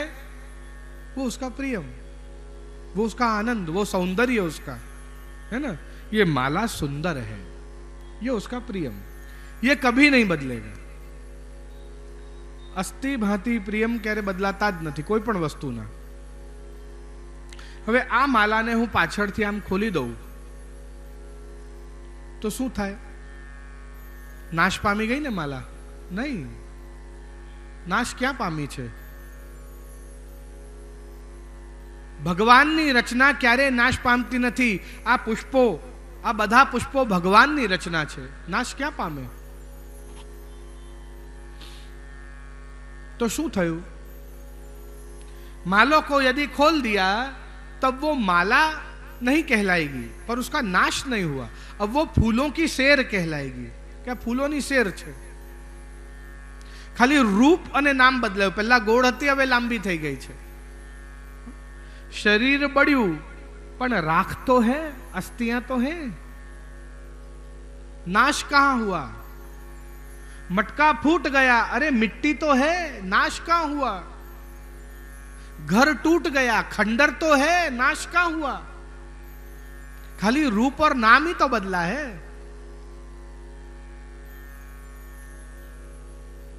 उसे माला कहते हैं. ये माला है और माला बहुत सुंदर होती है. अस्थि, भांति, प्रियम तो क्यारे बदलाया ज નથી. માટે શ્રીમદ વલ્લભાચાર્યજી કહેતા નમો ભગવતે તસ્મૈ કૃષ્ણાય અદ્ભુત કર્મણે. એનું કર્મ કેવું અદ્ભુત છે કે रूप नाम विभेदेन जगत क्रीडति यो यतः. वो अपने रूप और नाम को बदलकर आता रहता है इस जगत में. उसका ना तो अस्तित्व खत्म होता है, ना ही उसका ज्ञान खत्म होता है, और ना ही उसका सौंदर्य खत्म होता है. अस्थि, भांति, प्रियम तो कभी बदलता ही नहीं है. वो कभी नरसिंह बनके, कभी राम बनके, कभी वामन बनके, कभी कृष्ण बनके, सिर्फ रूप और नाम बदल के इस जगत में क्रीड़ा करने के लिए वो वारंवार आता रहता है. આવું વર્ણન, આ બધું જ બ્રહ્માને જ્ઞાન આપી રહ્યા છે ભગવાન. આગળ 5મા અધ્યાયની અંદર નારદજીની વાત કહી રહ્યા છે સુખદેવજી પરીક્ષિતને. નારદજી એક વખતે બ્રહ્માજી પાસે ગયા અને પૂછવા લાગ્યા, હે પિતાજી, આપ જ પરમ પિતા છો કે આપના પણ કોઈ પિતા છે? આ સૃષ્ટિની રચના આપે કરી છે, માટે આપ જ સર્વોપરી છો કે આપની રચનાએ કોઈએ કરી છે? ત્યારે देव देव नमस्तेस्तु भूत भावेन पूर्वज वर्णन करी रहा छे. हे नारद, परब्रह्म परमात्मा ए सौना पिता छे. एमने पछी प्रकृतिनी रचना करी. પ્રકૃતિ તો જોઈએ ને. કમળ જ ના હોય તો બ્રહ્મા કોની ઉપર બેસે? કૈલાશ ના હોય તો શિવ ક્યાં જાય? શેષ ના હોય તો વિષ્ણુ ક્યાં જાય? હે? પ્રકૃતિની રચના કરી. એમાંથી સત્વ, રજ ને તમ. સત્વ એટલે વિષ્ણુ, રજ એટલે બ્રહ્મા અને તમ એટલે શિવ. આ ત્રણ પ્રગટ્યા. આપણે અત્યાર સુધી શું જાણતા હતા? કે વિષ્ણુ સર્વોપરી છે, પણ અહીંયા એવું બતાવે છે કે વિષ્ણુના પિતા મહાવિષ્ણુ છે, અને એ વાત સાચી છે.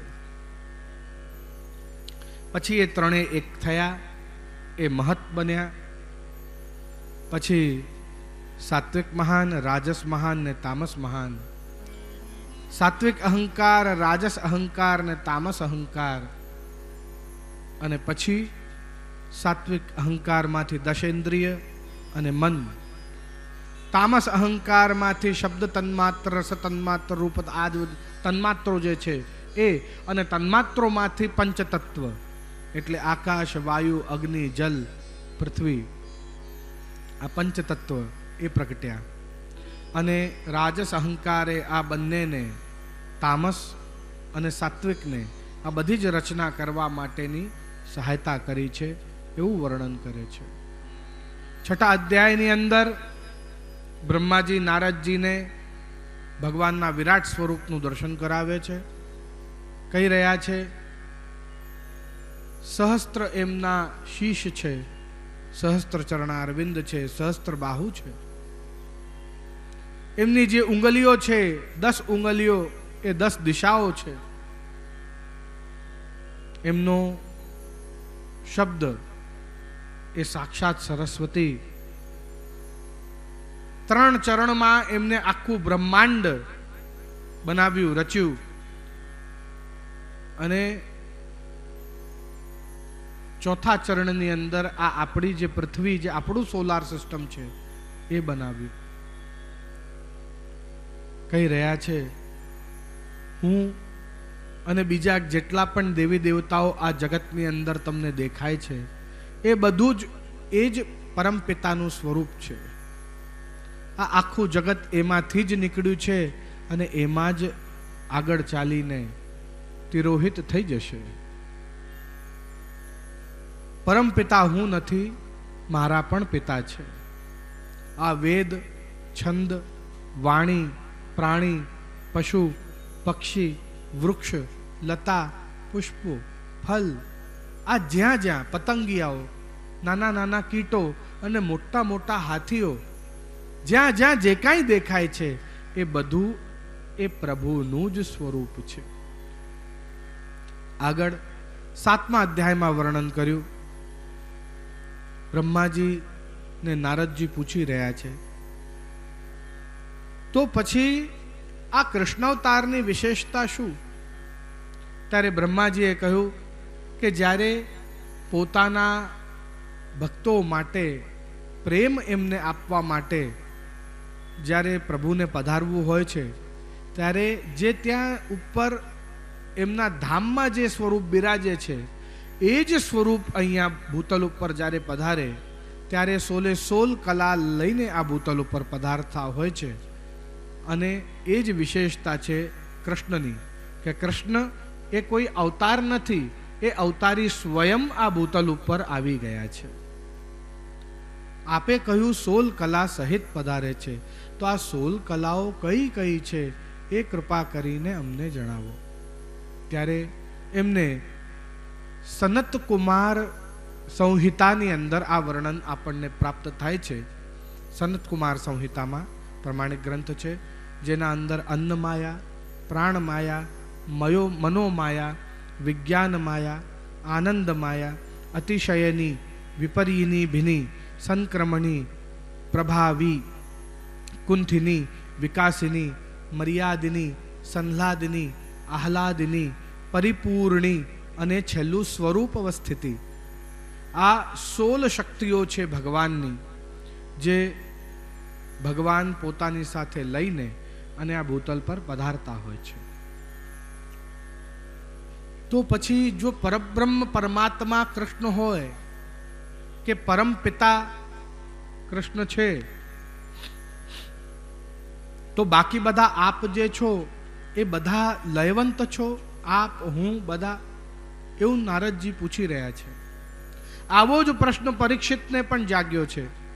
એટલે પરીક્ષિતે भी પૂછ્યું कि हाँ गुरुवर, ये बात बताइए तो क्या बाकी सबकी कोई आयु है? ત્યારે સુખદેવજી કહી રહ્યા છે 8મા અધ્યાયમાં કે હા પરીક્ષિત, જો સતયુગ જે છે એ 7,28,000 વર્ષનો થાય. તદુપરાંત ત્રેતાયુગ આવે જે 12,96,000 વર્ષનો આવે. પછી દ્વાપર આવે જે 8,64,000 વર્ષનો આવે. અને પછી છેલ્લે આવે કલયુગ જે 4,32,000 વર્ષનો આવે. આ બધાનો સરવાળો કરીએ ત્યારે 43,20,000 વર્ષ થાય. અને એ બ્રહ્માજીનો અડધો દિવસ થાય. પછી 43,20,000 વર્ષ ફરી થાય ત્યારે બ્રહ્માનો આખો દિવસ થાય ને રાત્રિ આવે ત્યારે બ્રહ્માને ઊંઘ આવે.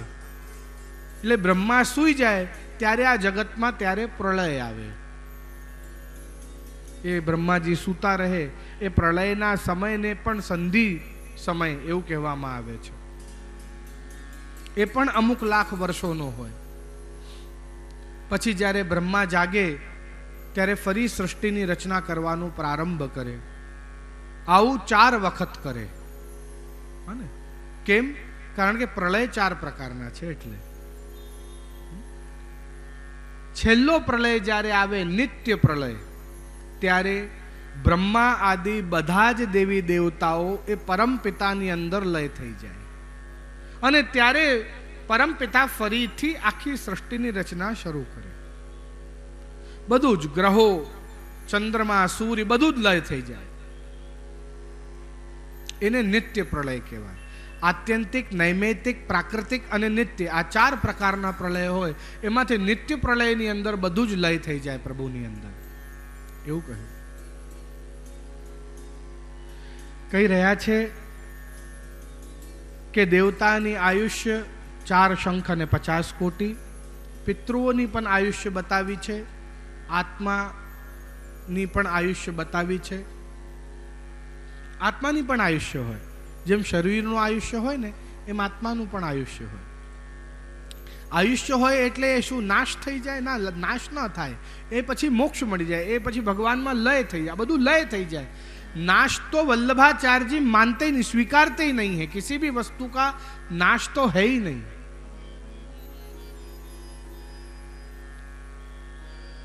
श्रीमद् वल्लभाचार्य जी की फिलॉसफी इतनी ज्यादा पॉजिटिव है. ये सब मैनिफेस्टिंग और ग्रेटिट्यूड लोग अब करने लगे. वल्लभाचार्य जी तो पहले से ही इतने पॉजिटिव हैं. भाई टूट गया मत बोलो, बड़ा हो गया. अच्छी बात करना, पॉजिटिव ही बोलना.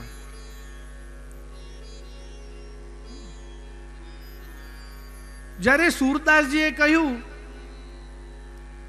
कि सूरदास की सभी अविद्या दूर करो नंदलाल, तो उसी समय वल्लभाचार्य जी ने टोक दिया, अरे ये क्या नेगेटिव बोलते हो, अब तो ब्रह्म संबंध हो गया, अभी भी दूर करो नंदलाल, ऐसा गा रहे हो.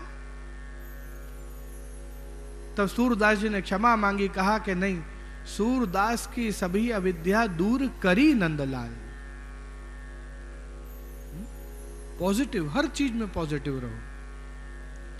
श्रीमद् वल्लभाचार्य जी जैसा ज्ञान बोध उन्होंने एक भी अभाव नहीं स्वीकारा है.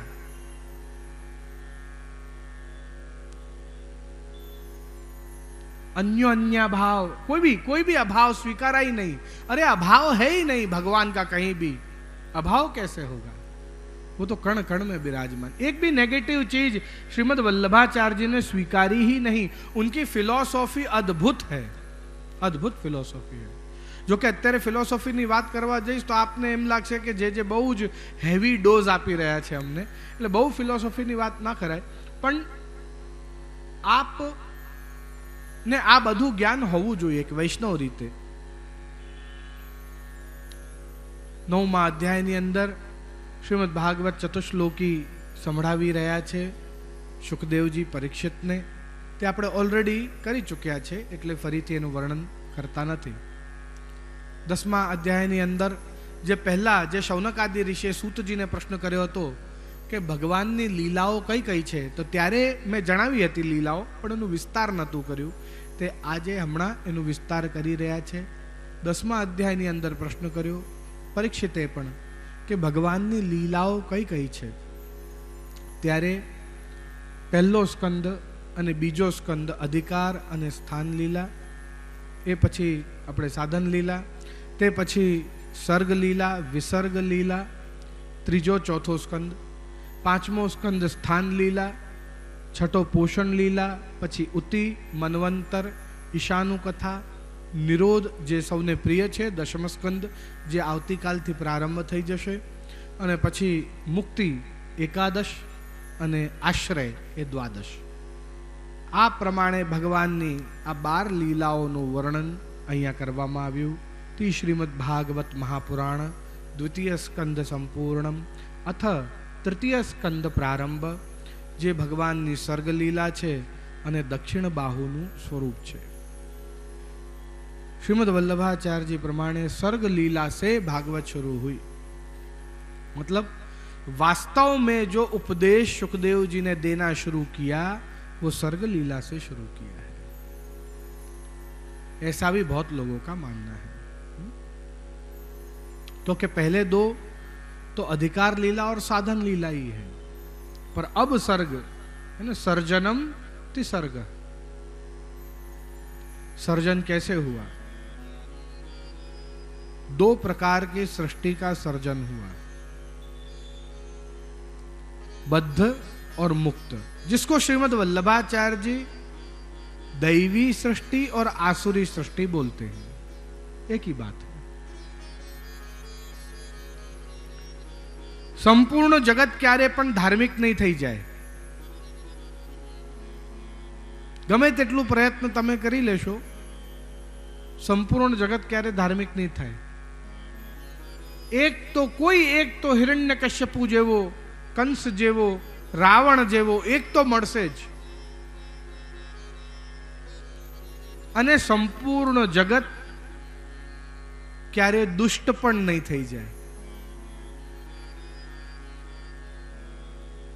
एक तो एवो मळशे, घोर मां घोर कलयुग आवशे त्यारे पण કે જેના ઘરે તુલસી મૈયાની પૂજા એ સમયે પણ થતી હશે અને ત્યાં ભગવાનનો અવતાર કલ્કી અવતાર જન્મ લેશે. એક તો એવો ધાર્મિક જીવ મળશે એ સમયે પણ. એટલે ક્યારે એવું ના સમજશો કે હું જ બધાને બોધ આપી દઉં અને હું જ બધાને ધાર્મિક બનાવી દઉં. वो सब चिंता तुम छोड़ दो. जो जिसका कार्य है उसी को वो कार्य शोभा देता है. सर्ग लीला में प्रवेश करता वर्णन मळे छे. पांडवों की तरफ से शांति दूत बनके भगवान हस्तिनापुर आए हैं.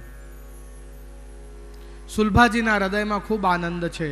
विदुर जी एमना पति ने कहे छे भगवान ने विनती करो कि अपना घरे पधारे. विदुरजी ना पाड़े छे. अत्यारे भगवान बीजा कार्यथी आवेला छे. आपणे आ समय में एमने विनती करवू, घरे पधरामणी करवानी ए उचित नथी. दुर्योधन ने मळवा गया भगवान. दुर्योधन ने कहे छे आ युद्धनो कोई मतलब नहीं, कोई अर्थ नहीं. केटला लोको मरी जशे, केटलाना परिवार बगड़ी जशे, केटला बाळको अनाथ थई जशे, केटली स्त्रीओ विधवा थई जशे. मात्र ने मात्र आटली मोटी हस्तिनापुर अने एनु राज्य एटला दूर सुधी फैलायेलुं. मात्र ने मात्र 5 गामड़ा, दरेक पांडवनो एक गाम ए आपी दे. आमां युद्धनो शुं मतलब छे? दुर्योधन भगवान ने कही रह्यो छे के 100 नी अणी आम मूको ने आम उचको. એમાં જેટલી ભૂમિ હોય ને એટલી ભૂમિ પણ હું યુદ્ધ વગર નહીં આપું. ભગવાન ત્યાંથી ઊભા થઈને ચાલવા લાગ્યા. દુર્યોધને કહ્યું, બહુ મોડું થઈ ગયું છે, હવે અત્યારે ક્યાં જશો, અહીંયા જ ભોજન કરી લો. ભગવાન કહે છે કે ગમે ત્યાં ગમે ત્યારે ને ગમે તેના હાથનું જમવાથી બુદ્ધિ ભ્રષ્ટ થઈ જાય છે. આપણે આ શીખવા જેવું છે.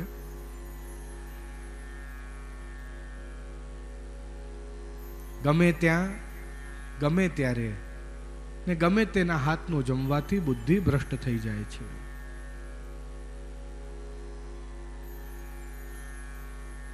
ભગવાન ચાલ્યા આવ્યા વિદુરજીના દ્વાર ઉપર. વિદુરજી દ્વાર પર ઊભા દ્વારિકા નાથને જોઈને આનંદના અશ્રુ વહે છે.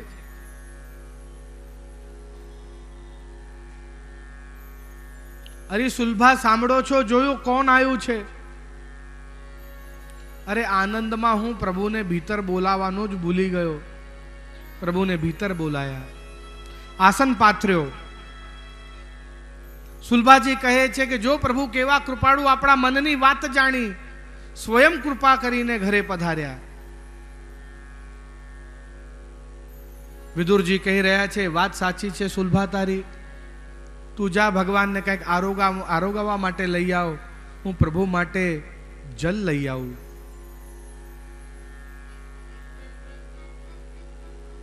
માટલામાંથી જલ લેવા ગયા ત્યાં તો સુલભાજી પ્રભુના દર્શન કરતા જાય છે.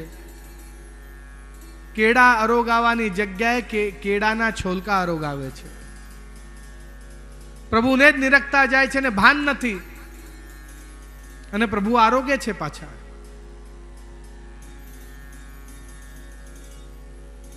જ્યારે વિદુરજી આયા ને એમને જોયું તો એમને, અરે સુલભા શું કરે છે, ઘેલી થઈ છે તું તો, ઊભી થા, હું આરોગાઈશ. હવે વિદુરજી પ્રભુને કેળા આરોગાવે છે ત્યારે ભગવાન કહે છે, ખોટું ન લગાડતા વિદુરજી, પણ આપના કેળામાં એ સ્વાદ નથી જે સુલભાજીના છોલકામાં હતા. પ્રેમના ભૂખ્યા છે પ્રભુ તો.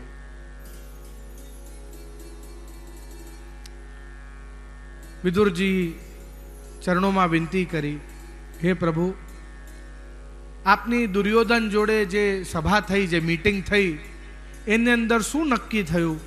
દુર્યોધન થી બહુ અપેક્ષા તો ન રખાય, તે છતાંય કંઈક સદબુદ્ધિ એની અંદર આવી હોય. દુર્યોધન શું બોલ્યો? ભગવાને કહ્યું, મેં પ્રસ્તાવ તો એની સામે મૂક્યો, પણ દુર્યોધને સ્વીકાર્યો નહીં. ક્રોધ આવ્યો. વિદુરજીને ખોટું લાગ્યું. જેને સ્વયં ભગવાન સમજાવવા આવે તોય ના ચેતે. બીજા દિવસે સભામાં વિદુરજી કહેવા લાગ્યા, રાજ્ય સભામાં, હે મોટા ભાઈ ધૃતરાષ્ટ્ર, આ દુર્યોધન આપને એવો દીકરો જન્મ્યો છે કે તમારા સૌની નાવ ડૂબોવશે. ये सबकी नैया को डुबो देगा, ये बहुत पापी दुष्ट अधर्मी है. दुर्योधन ने खोटू लाग्યું. दुर्योधन उभा थईने ने कहवा लाग्या, ए विदुर दासी पुत्र, तुम अपनी सीमा में रहो. राजाओं के और राजकुमारों के बीच में बोलने का अधिकार दासी पुत्र को नहीं. विदुर जी मौन થઈ ગયા.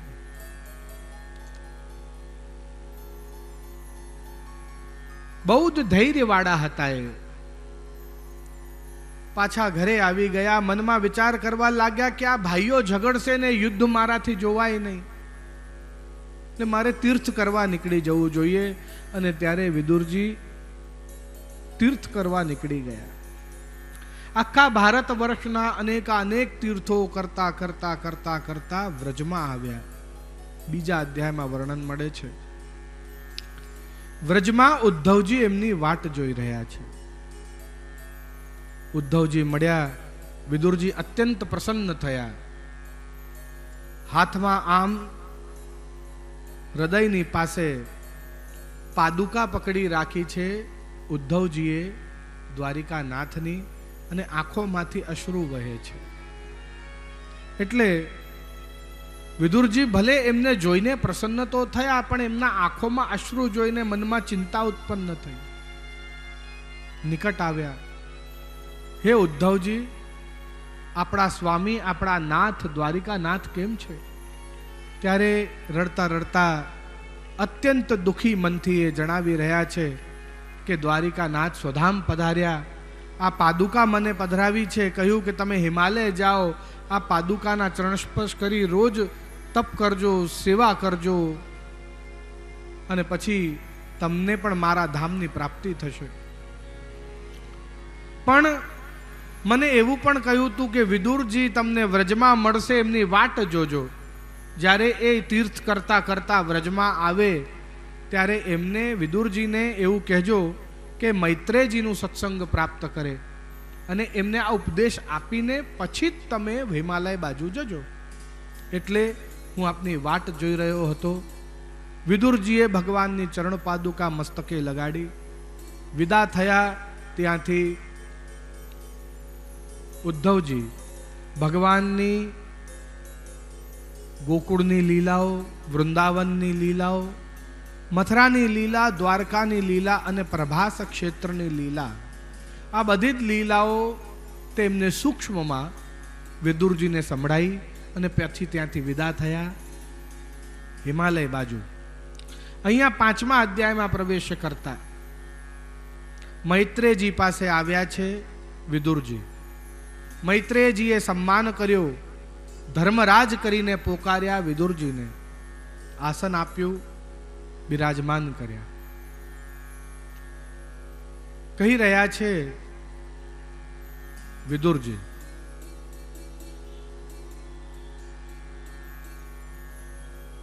આ માનવ આટલું બધું દોડે છે, મહેનત કરે છે, પોતાનું જીવન ઘસી દે છે,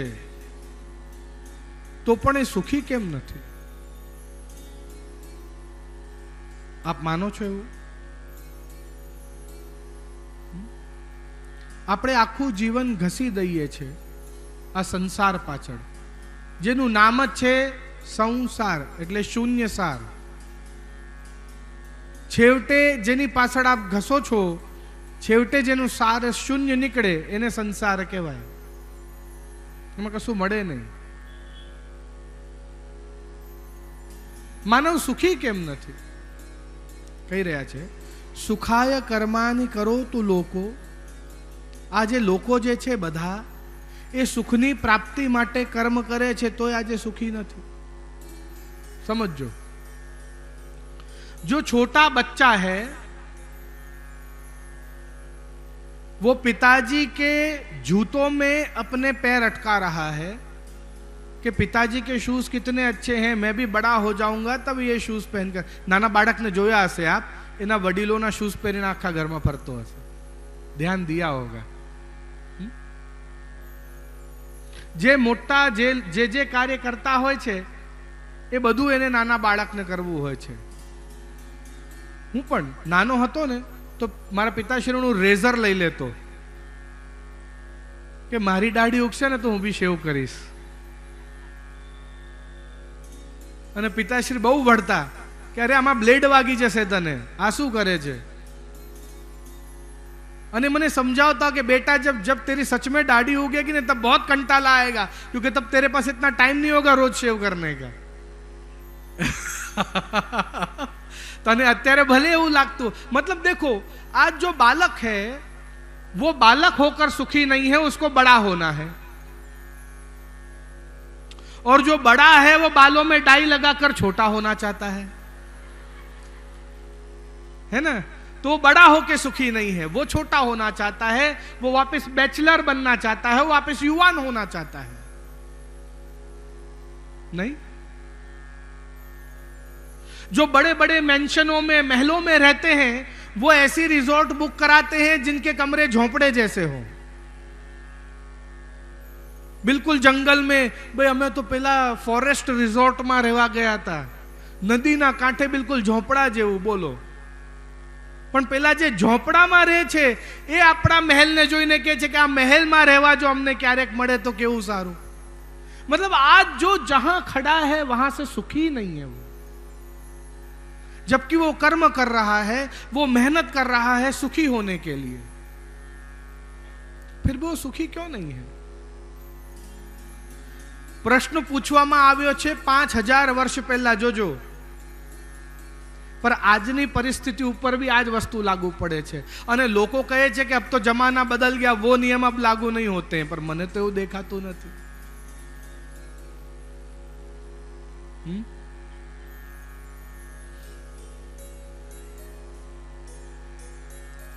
मैत्रेय जी कही रहा है, भगवान जब द्वारका पधारे ना तो उनके साथ अर्जुन भी गया था। 6-7 महीने भगवान के साथ वहीं रुका। ત્યારે એમાંનો એક પ્રસંગ છે।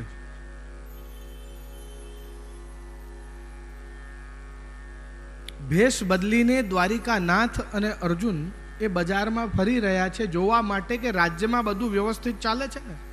જૂના સમયમાં રાજા એવું કરતા, ભેષ બદલીને મોઢું આમ ઢાંકીને અને રાજ્યમાં ફરતા કે મારા રાજ્યમાં બધું વ્યવસ્થિત ચાલે છે ને, કોઈને કઈ કષ્ટ, કોઈ દુઃખ તો નથી। ચોખા 10 રૂપિયાના હોય તો કોઈ 20 રૂપિયામાં તો નથી વેચતો, કોઈ ગરીબોને તકલીફ તો નથી આપતો। આ બધું જોતા રાજાઓ। અને ત્યાં અર્જુન એક ભિખારીને જોયો। અલા અર્જુને કહ્યું કે હે પ્રભુ, હે માધવ, મને આને જોઈને બહુ દયા આવે છે કે આને કંઈક આપીએ।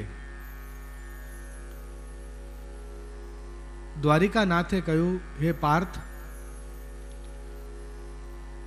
જેને જેટલો અધિકાર હોય એને એટલું જ આપવું જોઈએ। સૌ પોતપોતાના ભાગ્યનું ભોગવે છે। ના ના પ્રભુ, મારી બહુ ઈચ્છા છે કે આને કંઈક આપીએ। તો ભગવાને કહ્યું, તો તારી ઈચ્છા છે તો આપ। સોનાના સિક્કાની ભરેલી પોટલી એ કાઢીને એને આપી। એને પોટલી ખોલી એટલે ઘણા બધા સોનાના સિક્કાઓ। રડવું આવી ગયું ભિખારીને। અર્જુન કહેવા લાગ્યો, આજ પછી તું ભીખ ના માંગતો, તારું જીવન સફળ કરી લેજે, તું હવે ઘરે જા। હવે જેને આટલું બધું ધન એક સાથે જોયું ના હોય ને, એને પોતાના ભાગ્ય પર, પોતાના આંખો પર વિશ્વાસ ના થાય। એટલે પેલી વારંવાર પેલી પોટલી ખોલે ને એને જુએ કે સાચે આમાં સોનાના સિક્કા છે ને। અને આમ કરતા જંગલમાં એ જઈ રહ્યો હતો ને, ત્યાં અમુક ચોરોની નજર એ સોનાના સિક્કા પર પડી ગઈ। એટલે પેલા 2-3 ચોરો એને મારી પીટીને એની પાસેથી સિક્કા લઈ લીધા। બીજા દિવસે દ્વારિકા મહેલના છજ્જીમાં પેલો અર્જુન ઊભો હતો ઝરોખામાં, ને ત્યાંથી પેલા ભિખારીને ફરી ભીખ માંગતા જોયો। હે કેશવ, આ જુઓ, એને કાલે જ મેં આટલા બધા સ્વર્ણના સિક્કા આપ્યા ને આજે ફરી ભીખ માગે છે। આ શું લફડું છે સમજાતું નથી। બંને જણ પ્રભુ અને અર્જુન એ ભિખારી પાસે આવ્યા। અર્જુન થોડું કડક અવાજમાં, ભાઈ તને કાલે જ આટલા બધા સ્વર્ણના સિક્કા આપ્યા ને આજે તું ફરી ભીખ માગે છે? રડવા લાગ્યો કે હવે મને મારશે।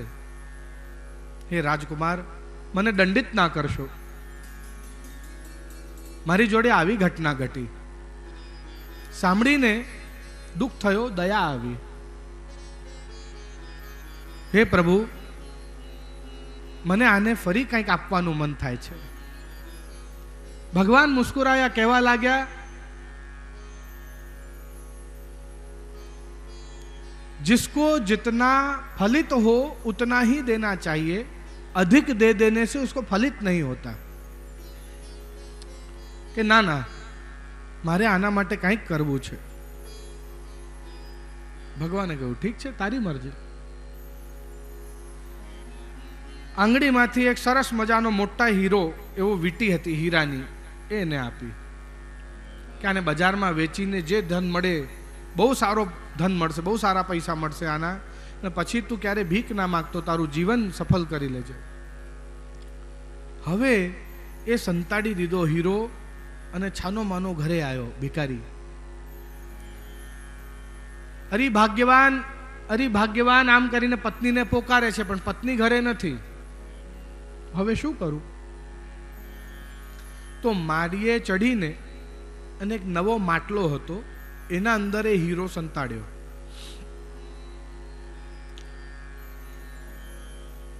બજારમાં ગયો, આમ હાથથી આમ બતાવવા કે આટલો મોટો હીરો હોય તો શું દામ વેચાય, આમ પૂછી આવું. હીરો નથી લઈ જવો, કોઈ ચોરી લેશે તો પહેલી વખતમાં પૂછી આવું, પછી બીજી વખતમાં હીરો લઈ જઈશ જોડે. બજારમાં પૂછવા ગયો, ત્યાં એની જે પત્ની હતી એ પનઘટે પાણી ભરવા ગઈ હતી, તે રસ્તામાં હાથમાંથી માટલો છૂટ્યો ને પડીને ફૂટી ગયો. એટલે ઘરે આવીને પેલા માળિયામાંથી બીજો નવો માટલો કાઢ્યો. નદીએ ગઈ, બહુ દિવસથી પડ્યો હશે, એમાં કચરો હશે ભીતર. આમ કરી નદીનું પાણી લીધું, આમ કરીને સાફ કરીને ખંખેરીને નદીમાં હીરો જતો કર્યો. એમાં પાણી ભરીને ઘરે આવી. થોડીક વાર પછી પેલો ભિખારી પણ ઘરે આવ્યો. ત્યાં એક લોટામાં જલ ભરીને ને ભિખારીને આપ્યો.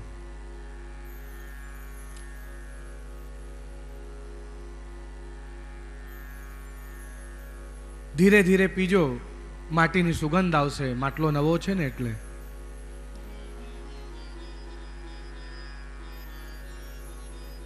પહેલું ઘૂંટ તો ભીતર ઉતર્યું, પછી બીજા ઘૂંટે વિચાર આવ્યો કે નવો માટલો ક્યાંથી આવ્યો.